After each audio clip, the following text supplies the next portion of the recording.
La Déclaration universelle des droits de l'homme, c'est l'enfant des Nations Unies, mais c'est aussi aux Nations Unies où il faut la faire vivre.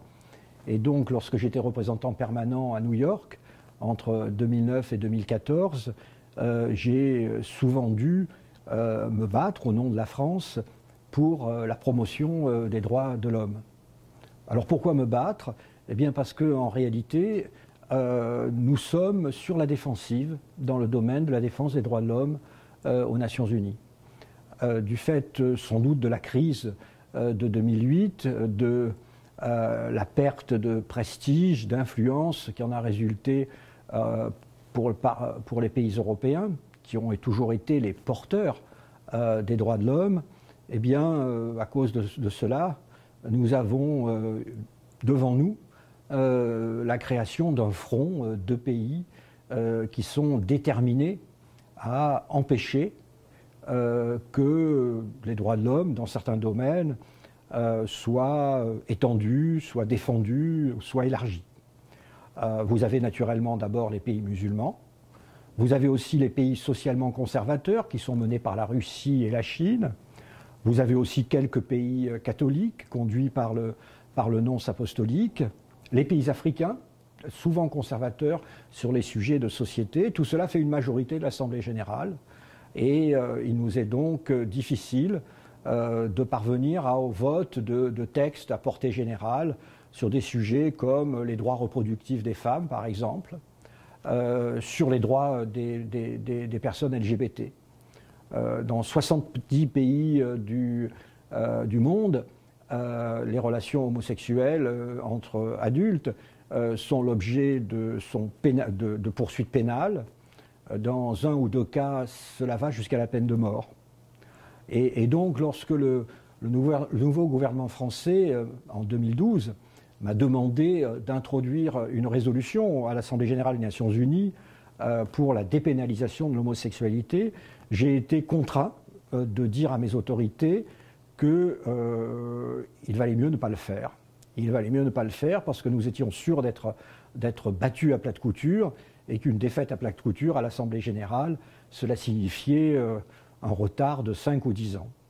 Alors les associations françaises m'ont immédiatement accusé d'homophobie, ce qui ne manquait pas d'humour dans mon cas, et donc j'ai dû, à l'occasion de la venue à New York de Mme Vallaud-Belkacem, qui était ministre chargée de ces questions, j'ai dû organiser un dîner avec toutes les organisations accréditées auprès des Nations Unies pour la défense des droits LGBT, afin que ces organisations convainquent la ministre que j'avais raison et qu'en effet, il ne fallait pas aller de l'avant.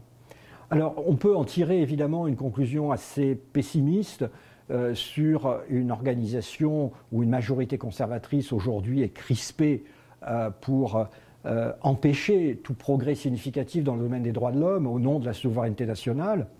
Mais je crois qu'il faut, en réalité, il faut être plus agile en termes diplomatiques.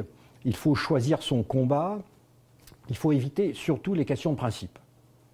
Et on peut aboutir ainsi à des résultats modestes, mais qui sont des progrès.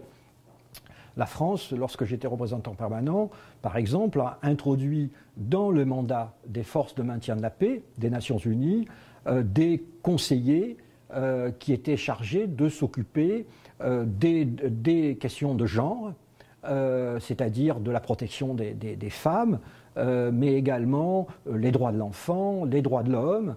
Et donc nous avons peu à peu vraiment introduit dans le mandat des forces de maintien de la paix les questions qui sont les questions des droits de l'homme. Et ceci n'était pas acquis.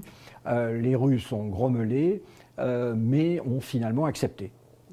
Un deuxième exemple de ces combats un peu indirects, mais qui quand même permettent d'avancer, c'est, pour revenir sur les droits LGBT, lorsque la Russie a essayé de combattre une décision du secrétaire général des Nations Unies de donner aux couples de même sexe les mêmes droits que tous les couples. Donc un combat s'est engagé et nous l'avons gagné.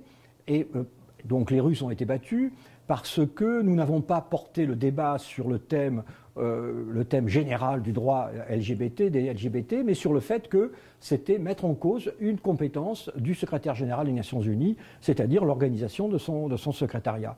Et c'est là-dessus que nous avons réussi à battre les Russes. Donc, je dirais qu'il ne faut pas désespérer.